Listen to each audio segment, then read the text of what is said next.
Hi everyone, welcome back to day 2 of our Read Aloud. Yesterday, we started reading 20,000 Leagues Under the Sea, which is retold from the original by Jules Verne. So in chapter 1, we met our scientist who just embarked on his journey to try and find the beast, the one that has been talked about worldwide. So they boarded a ship called the Abraham Lincoln. And at the end of the chapter, we ended with our professor, and his name was Mr. Aronnax. We'll go with that. Professor Aronnax, who is a professor of the Museum of Paris. So he was invited to go on this journey. Okay, and remember, this monster has been talked about all around the world, and no one can seem to find it. If you remember, people have speculated, which means that they've thought or guessed that it might be some kind of narwhal, which is a big like whale with a horn. It could be a huge octopus. Maybe it's some kind of ship that's terrorizing people. We aren't really sure. So today, hopefully, we'll gain more insight into the journey and what he's going to find on the trip. So chapter 2 is called Find the Beast. It says, Captain Farragut was a good sailor. It was as if he and the boat were one spirit. It was clear that either this man would eventually kill the sea monster or the monster would kill him. I could see no other choice. Now that reminds me of Peter Pan, where it said, when Peter said, hook or me this time. Just making that connection as I read. The rest of the men on board felt the same. The narwhal must be stopped. When Captain Farragut offered $2,000 to the first man to see it, the sailors became even more excited. The most eager of all was a man named Ned Land. Ned was known as the Prince of Harpooners. He could throw a spear better than any other man. Ned did not think a whale of such great size could exist. He was the only man on board who felt this way. He had a hard time believing that there was a man-made ship out there, but a narwhal seemed impossible. I tried to change his mind, but he was stubborn. A man-made boat just made more sense than a whale. The captain and crew searched the waters for 3 months. Could you imagine being on a ship for 3 months, looking for a monster and finding nothing? But as time passed, everyone got tired. It looked as though the narwhal had gone for good. The sailors couldn't hide their disappointment. They were starting to talk of going home, even though Captain Farragut spoke against it. If he was to keep his crew together, he would have to make some changes quickly. Give me 3 days, the captain said. If the monster did not appear in the next 3 days, the boat would be turned around. The Abraham Lincoln would return home. I have a funny feeling that they're going to see something in the next 3 days. Okay. On this page here, we have our first illustration. So this looks like the ship, the Abraham Lincoln, that they've been living on for 3 months. Okay. Take a look. All right. This gave the crew some hope. If they didn't find the beast, at least they would be going back to their normal lives. The sailors gathered on the deck again. At least one group of men was watching for a sign at all times. 2 days passed. The men tried everything to draw out the monster. They threw food overboard.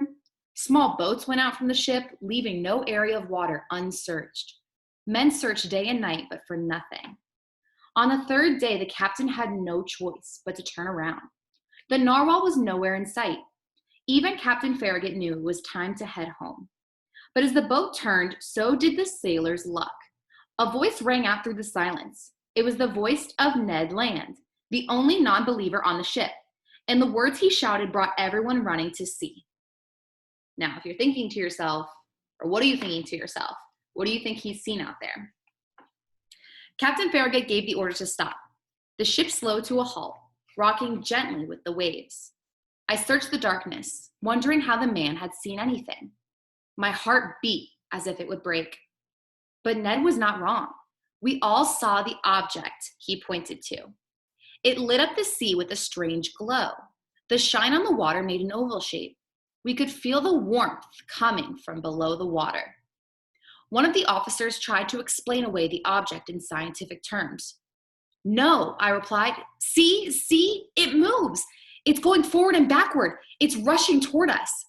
A loud cry rose from the crowd. Silence, said the captain. Reverse the engines. We need to go back. The orders were followed and the ship moved away from the creature. But the wild beast raced toward us even faster. We held our breath as we waited for the animal to catch us.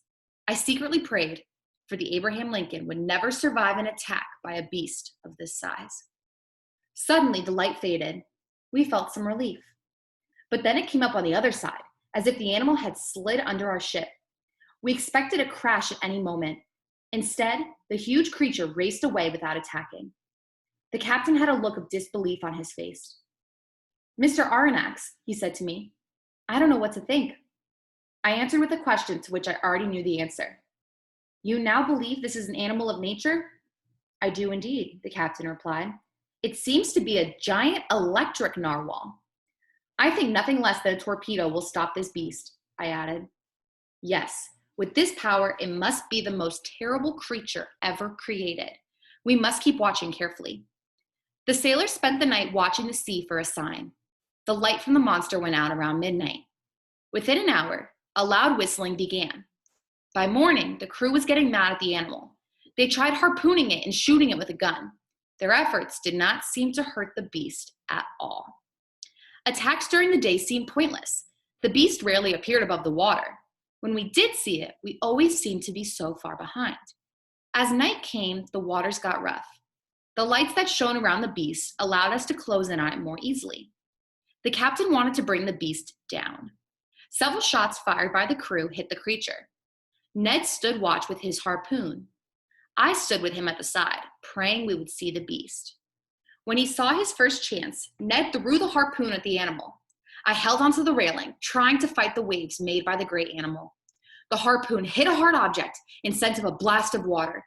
The blast knocked several men over and threw me overboard before I even knew what was happening.